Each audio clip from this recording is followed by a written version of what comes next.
আচ্ছা, আবার আমাদের শুরু হয়ে গেছে হ্যাপি টু হেল্প। সবাইকে ওয়েলকাম। তো আমরা যে যার জায়গায় একটু ঠিকঠাক করে বসে যাব, আর ছোট্ট একটি টপিক নিয়ে আজকে আলোচনা করব।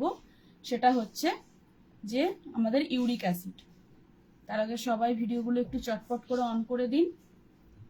হ্যাপি টু হেল্প মানে কি, আমরা নিজেরা ভালো থাকবো এবং সকলকে ভালো রাখবো।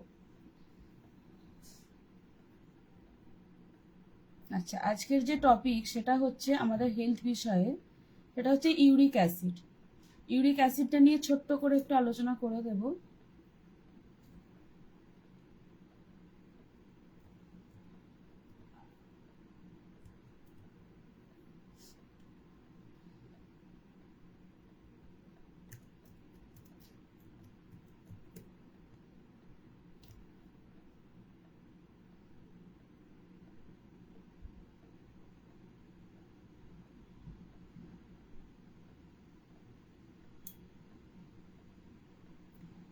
আচ্ছা, ইউরিক অ্যাসিডের লক্ষণটা কি? ইউরিক অ্যাসিড হচ্ছে আমাদের শরীরের যে বজ্র পদার্থ যা রক্তে পাওয়া যায়, এটি আমাদের শরীরের একটি স্বাভাবিক বজ্র উৎপাদন। তবে এটি ঘনীভূত হতে পারে বা রক্তে বৃদ্ধি হতে পারে, যা আমাদের কিডনিতে পাথর, জয়েন্ট এবং টিস্যুকে ক্ষতি করতে পারে। এটা হচ্ছে ইউরিক অ্যাসিডের আমাদের লক্ষণ। ইউরিক অ্যাসিডটা কি? ইউরিক অ্যাসিড হচ্ছে রক্তে পাওয়া বজ্র পদার্থ। এটি উৎপাদিত হয় যখন আমাদের শরীর প্রতিক্রিয়া এবং পিউরিন নামক একটি রাসায়নিককে ভেঙে দেয়। এটাকে বলা হচ্ছে ইউরিক অ্যাসিড। ইউরিক অ্যাসিড আমাদের শরীরেই দেখা যায় এবং শরীর থেকে আমাদের বিভিন্ন জায়গায়, যেমন কিডনিতে পাথর হয়, জয়েন্ট, টিস্যুর আমাদের ক্ষতি করছে।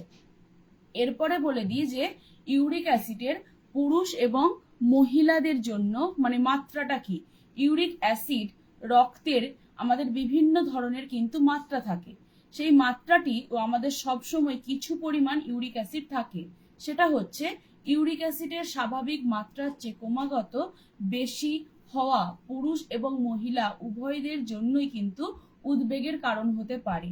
এবং এই পুরুষ এবং মহিলাদের উচ্চ ইউরিক অ্যাসিডের লক্ষণগুলিও একটি নির্দিষ্ট পরিমাণের চেয়েও কম হতে পারে, যা এমন একটি অবস্থাকে নির্দেশ করে যেটা ইউরিক অ্যাসিডের অবস্থাকে স্বাভাবিকের থেকে বেশি এবং কমও মনে হতে পারে।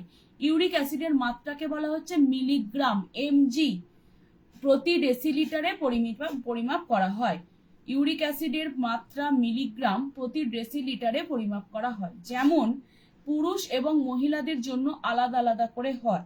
ইউরিক অ্যাসিডের মাত্রা সাধারণ পুরুষদের জন্য 2.7 থেকে 7 মিগ্রা, 2.5 থেকে 7 মিগ্রা ডেসিলিটার বা ডেসিলিটার।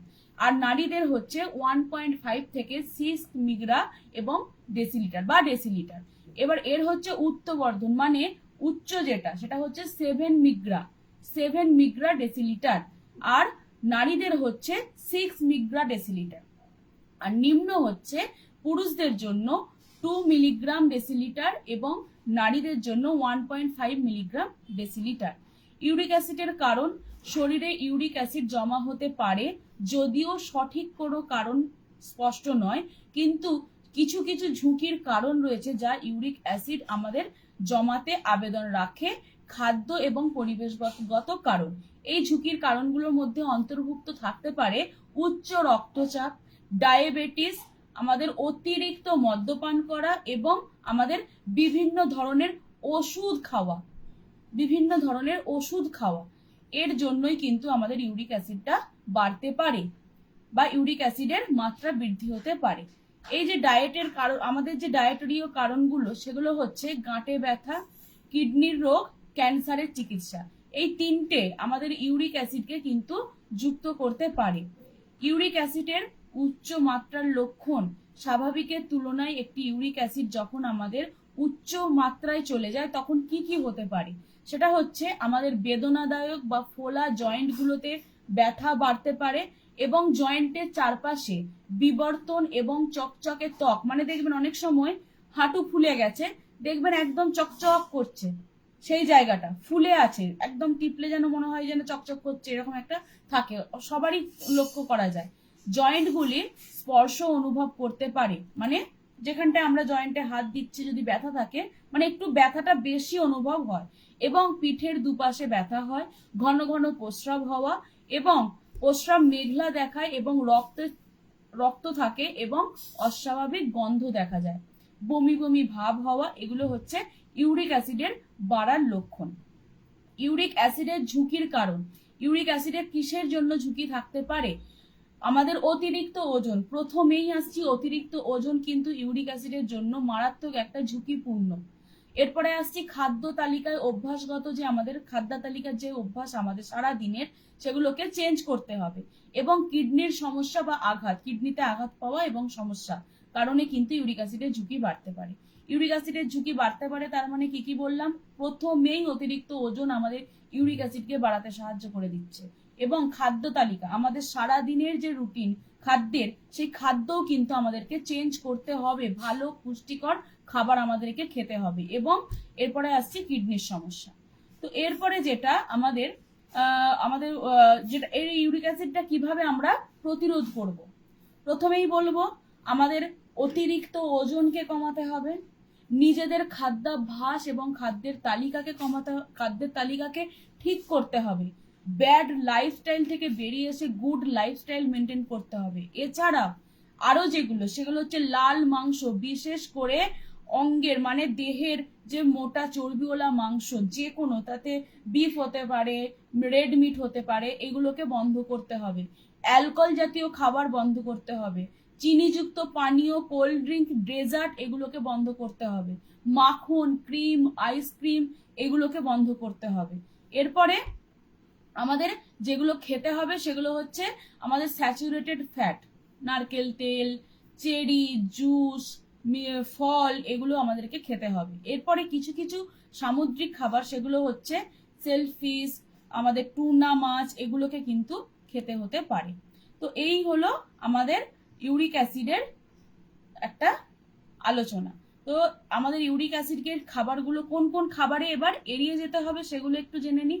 রক্তে ইউরিক অ্যাসিডের ঘনত্ব কমাতে অ্যালকোহল প্রতিক্রিয়াজাত খাবার এবং পানীয়কে বাদ দিয়ে দিতে হবে। অ্যালকোহল এবং আমাদের শরীরে যেটা প্রতিক্রিয়া হবে, সেই প্রতিক্রিয়াযুক্ত খাবারটাকে সরিয়ে দিতে হবে।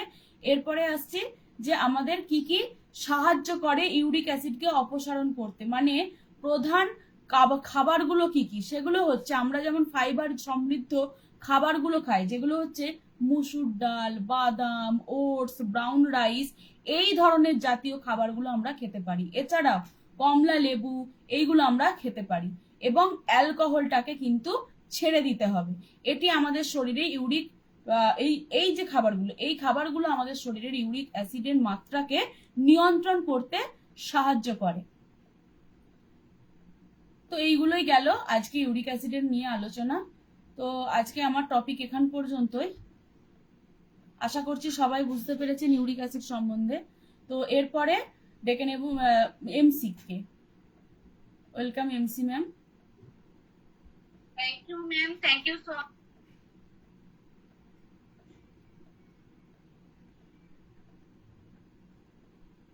দেখতে পাই আমি অসাধারণ একটা এডুকেশন পেয়ে গেলাম আমরা ইউরিক অ্যাসিড সম্বন্ধে।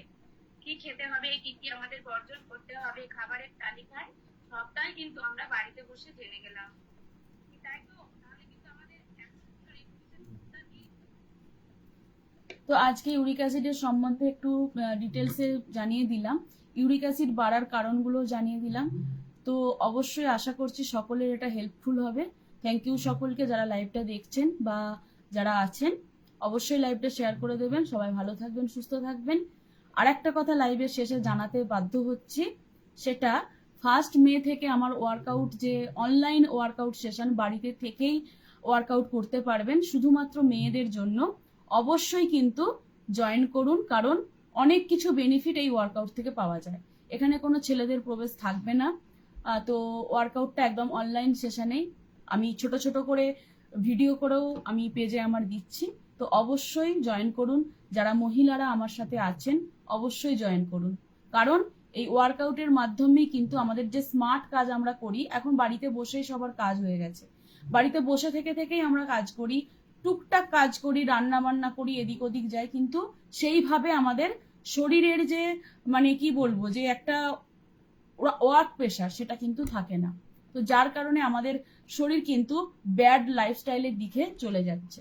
তো সেটা থেকেই বেরিয়ে আসার জন্য আমি কিন্তু শুরু করে দিচ্ছি 1 মে থেকে একদম অনলাইন ওয়ার্কআউট ক্লাস। এখন আমার শুরু হয়ে গেছে, সেটা হচ্ছে আমরা ছোট ছোট করে ওয়ার্কআউট করছি সকালে, সেটা পোস্টও করছি, অবশ্যই সবাই দেখতে পাচ্ছেন। তো যারা যারা মহিলারা ইন্টারেস্টেড আছেন তারা কিন্তু অবশ্যই আমার সাথে যোগাযোগ করুন, নাম্বারও দেওয়া আছে, কন্ট্যাক্ট করুন, হোয়াটসঅ্যাপে না হলে কন্ট্যাক্ট করুন, আর না হলে আমাকে ইনবক্স করুন। থ্যাংক ইউ সকলকে, আশা করছি সবার খুব ভালো লাগবে জিনিসটা। তো আসছি আবার অন্য কোনো দিন অন্য ভিডিও নিয়ে। আজকে এখান পর্যন্তই, সবাই ভালো থাকবেন, সুস্থ থাকবেন।